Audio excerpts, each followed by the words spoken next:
प्यारे बच्चों नमस्कार। मैथ्स की ऑनलाइन तैयारी के लिए छठे वीडियो लेक्चर में आपका स्वागत है। हम तैयारी कर रहे हैं कक्षा 8 विज्ञान के कुछ महत्वपूर्ण एमसीक्यू जो आपके नेक्स्ट एग्ज़ाम के लिए बहुत महत्वपूर्ण होने वाले हैं। तो पहला प्रश्न आज की क्लास का आपकी स्क्रीन पे, मेंढक के जीवन चक्र की अवस्था टेडपोल के कायांतरण के लिए कौन सा तत्व पानी में चाहिए। तो प्यारे बच्चों, मेंढक को टेडपोल से वयस्क मेंढक में बदलने के लिए थायरोक्सिन हार्मोन चाहिए। थायरोक्सिन हार्मोन तभी बनेगा जब पानी के अंदर आयोडीन हो। तो ऑप्शन नंबर डी इसका सही है। आगे नेक्स्ट, साधारण बल्बों के स्थान पर एलईडी का प्रयोग अधिक क्यों किया जाता है, कौन सा कथन सही है। कम बिजली का उपयोग करना, लंबा जीवन, अधिक प्रकाश देता है। कम बिजली का उपयोग, लंबा जीवन, अधिक प्रकाश देता है, तीनों ही सही है। तो ऑप्शन नंबर डी के अंदर ये तीनों मिलते हैं आपको। ऑप्शन नंबर डी इसका सही है। बूजो अपना खिलौना बहुमूर्तिदर्शी कलाइडोस्कोप बनाना चाहता है जिसमें वह प्रकाश के परावर्तन द्वारा भांति भांति के आकर्षक पैटर्न देख सके। बूजो को बहुमूर्तिदर्शी बनाने में से किस सामग्री की आवश्यकता होगी। तो बहुमूर्तिदर्शी बनाने के लिए आपको एक गत्ता चाहिए, एक डिस्क चाहिए, एक रंगीन कागज़ के टुकड़े चाहिए और अवतल लेंस चाहिए। गत्ता चाहिए, डिस्क चाहिए, रंगीन कागज़ के टुकड़े चाहिए और समतल दर्पण चाहिएगा। जैसे मैं आपको बता देता हूँ, ये एक इस तरीके से गोलाकार गत्ते को हम मोड़ लेंगे, इसमें हम लगा देंगे समतल दर्पण। तो यहाँ पर इसमें 3 समतल दर्पण त्रिभुजाकार में लगा देंगे, उसमें रंगीन कागज़ के टुकड़े डालेंगे तो आपको बहुत सारे आकर्षक पैटर्न दिखाई देंगे। ऑप्शन बी इसका सही होगा। पहली ने चित्रानुसार एक वर्ताकार डिस्क की सहायता से एक छोटा सा लट्टू बनाया जिस पर इंद्रधनुष के 7 वर्णों को पेंट किया। जब लट्टू घूर्णन करता है तो किस रंग का दिखाई देता है। तो लट्टू जब घूर्णन करता है तो प्यारे बच्चों वो सफ़ेद रंग का दिखाई देगा, क्योंकि जो सूर्य का प्रकाश है वो 7 रंगों से मिलकर बना है और 7 रंग जब उस पर लट्टू प्रोसेस को घुमाते हैं तो सातों के मिक्स होने से सफ़ेद रंग दिखाई देता है। नीचे दी गई सारणी में कुछ वाद्य यंत्रों के नाम दिए, प्रत्येक वाद्य यंत्र के ध्वनि उत्पन्न करने वाले इसके कंपायमान भाग का नाम आपको बताना है। तो यहाँ पर आपको ध्वनि उत्पन्न करने वाले भाग का नाम बताना है। तो वीणा जो होती है उसमें तो डोरी होती है, क्या होती है, तनित डोरी होती है। ढोलक जो होता है उसमें झिल्ली होती है तनी हुई। बांसुरी में वायु स्तंभ होता है और झांझ में जो आपस में प्लेटें टकराती है दो, तो तनित डोरी, तनी हुई झिल्ली, वायु स्तंभ, प्लेट, ये इसके ऑप्शन इसमें आपको डी में नज़र आ रहे हैं। तो ऑप्शन नंबर डी इसका सही है। आगे देखो, एक किसान अदरक की खेती करना चाहता है, वह परिवर्धन की कौन सी विधि का उपयोग लाएगा। तो प्यारे बच्चों, अदरक की खेती करना चाहता है तो वो कायिक प्रवर्धन अपनाएगा। क्या अपनाएगा, कायिक प्रवर्धन से खेती करेगा। यानी उसका जैसे बिना बीज के उस अदरक की खेती, जैसे आलू को आपने देखा होगा, आलू में छोटी छोटी आंखें होती है, उसको काट करके हम लगा देते हैं, उसी प्रकार से अदरक की खेती करने वाला किसान कायिक प्रवर्धन का प्रयोग करेगा। तो ऑप्शन नंबर बी इसका सही है।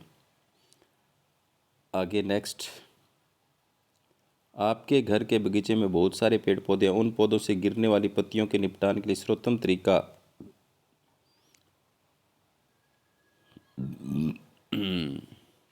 कौन सा है।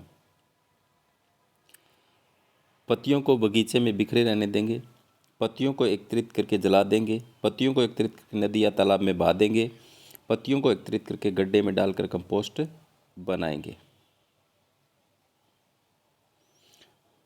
तो 107 का ऑप्शन नंबर डी जो है वो सही है। पत्तियों को एकत्रित करके गड्ढे में डालकर कंपोस्ट बनाएंगे हम उसकी, न तो बिखेरेंगे, न एकत्रित करके जलाएंगे, न नदी या तालाब में बहाएंगे। तो ऑप्शन नंबर डी इसका सही है। वो जो चंपा की खेती करना चाहते हुए परिवर्धन का कौन सा तरीका प्रयोग में लाएगा। युग्मक निर्माण, खंडन, बीजाणु निर्माण, कलम। वो जो चंपा की खेती करेगा परिवर्धन का कौन सा तरीका अपनाएगा। तो वो चंपा की खेती कर तो कलम लगाना अपनाएगा, कलम से हम उसका परिवर्धन कर सकते हैं।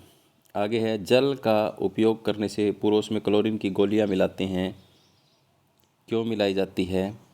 जल को शुद्ध करने के लिए हम क्लोरीन की गोलियां मिलाते हैं, तो यहाँ पर ऑप्शन नंबर सी इसका सही है। सामान्यतः धात्विक ऑक्साइड क्षारीय और अधात्विक ऑक्साइड अम्लीय प्रकृति के होते हैं। निम्नलिखित में से किस ऑक्साइड का जलीय अम्ल नीले लिटमस का रंग लाल कर देगा? Sulphur dioxide, magnesium oxide, ferrous oxide, copper oxide.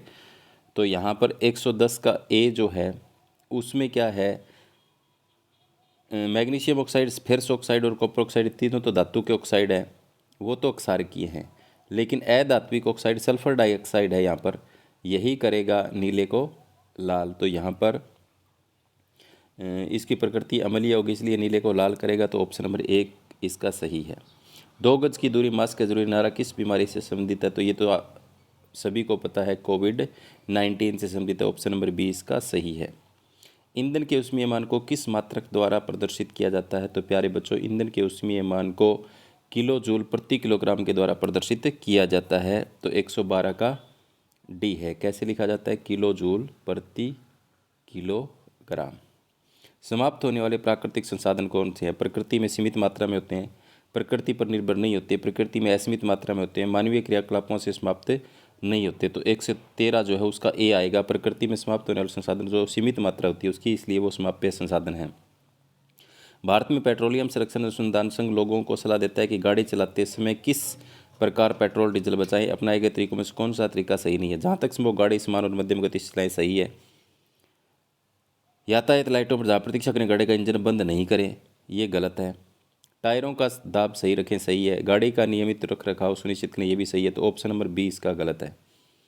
आगे है, नीचे दिए गए कथनों को ध्यान से पढ़िए। एक्स एक जीवाश्म ईंधन है जिसका उपयोग तापीय शक्ति संयंत्रों में उत्पन्न करने में होता है। वाई एक सरंध्र और काला पदार्थ है, कार्बन का शुद्ध रूप है। जेड वह लगभग 200 पदार्थों का मिश्रण है। एक्स वाई जेड के नाम आपको बताने हैं। तो एक्स जीवाश्म जिसका उपयोग तापीय विद्युत शक्ति संयंत्रों में किया जाता है, तो इसमें एक्स एक जीवाश्म ईंधन है जिसका उपयोग हम तापीय विद्युत शक्ति संयंत्रों में करते हैं। वाई एक सरंध्र और काला पदार्थ है तथा कार्बन का शुद्ध रूप है। जेड एक लगभग 200 पदार्थों का मिश्रण है। तो एक्स में आ जाएगा कोल, वाई का कोक और कोलतार। तो ऑप्शन नंबर इसका बी सही हो जाएगा। आगे है, पहली, जल की कमी होने वाले क्षेत्र में रहती है, वे सिंचाई के लिए किस विधि का उपयोग करें? जल व्यर्थ न सीधे पौधों की जड़ों में गिरे। तो प्यारे बच्चों, जल की कमी वाले क्षेत्रों में ड्रिप तंत्र प्रभावी होगा, जो बूंद बूंद करके सिंचाई करता है पौधों की जड़ों में। जैविक खाद पौधों या फसलों के लिए वरदान है। निम्नलिखित में से कौन सा कथन ऊपर लिखे वाक्य के लिए औचित्यपूर्ण नहीं है? इसे आने से भंडारित स्थानांतरित किया जा सकता है, ये शीघ्रता से जल में घुल जाते हैं, जल संग्रहण क्षमता को बढ़ाते हैं, मिट्टी के गठन को सुधारते हैं। तो यहाँ ऑप्शन नंबर बी जो है वो सही नहीं है, शीघ्रता से जल में घुलते नहीं है। 118 का आगे देखो, नीचे दिए गए चित्र में कोशिका का कौन सा भाग पुलिस की तरह है जो हर किसी वस्तु को कोशिका के भीतर और बाहर आने जाने नहीं देता? तो यहाँ पर क्या है,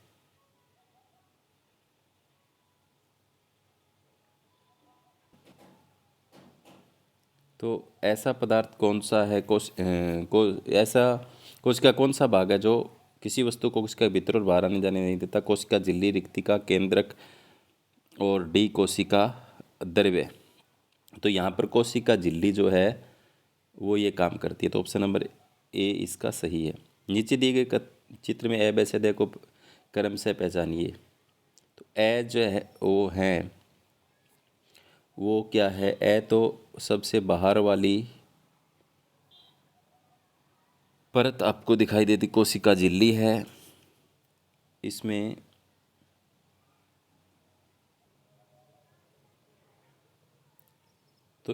सी जो है वो सी कोशिका झिल्ली, रिक्तिका, केंद्रक और कोशिका द्रव्य है यहाँ पर।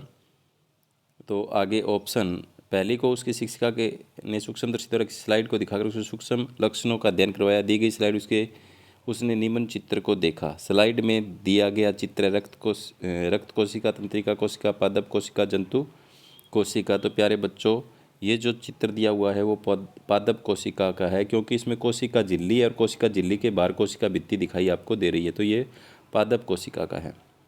नीचे दिए गए चित्र में कोशिका के विभिन्न कार्यों का नियंत्रण कौन करता है? तो प्यारे बच्चों, कोशिका झिल्ली, रिक्तिका, केंद्रक, कोशिका द्रव्य। तो जो केंद्रक जो होता है कोशिका के सभी कार्यों का नियंत्रण करता है, तो ऑप्शन नंबर सी इसका सही है, ये केंद्रक करता है। चित्र में 4 बोतल दी गई जो समतल सतह पर रखी है तथा रबड़ के छोटे छोटे टुकड़ों से जुड़ी हुई है। यदि बोतल द में पानी भरा जाता है तो कौन सी बोतल सबसे पहले भरेगी? तो बोतल द, बोतल ए और ब, बोतल स तथा द सभी बोतलें साथ भरती है। तो प्यारे बच्चों, आपने देखा होगा सभी का जो तल है वो एक जैसा है और पाइपें भी सभी में एक जैसी डली हुई है, तो सभी बोतलें साथ ही भरेंगी, कोई ऊपर नीचे पाइप नहीं है इसमें। तो इसमें तल एक जैसा है, तो डी सभी साथ में भरेंगी। तो प्यारे बच्चों, ये थे आज के 22 क्वेश्चन जो हमने हल किए। तो उम्मीद करता हूँ कि आपको समझ में आए होंगे। जो बच्चे नए हैं वो चैनल को सब्सक्राइब करें, लाइक तो सभी करें और अपने साथियों को शेयर करें। धन्यवाद।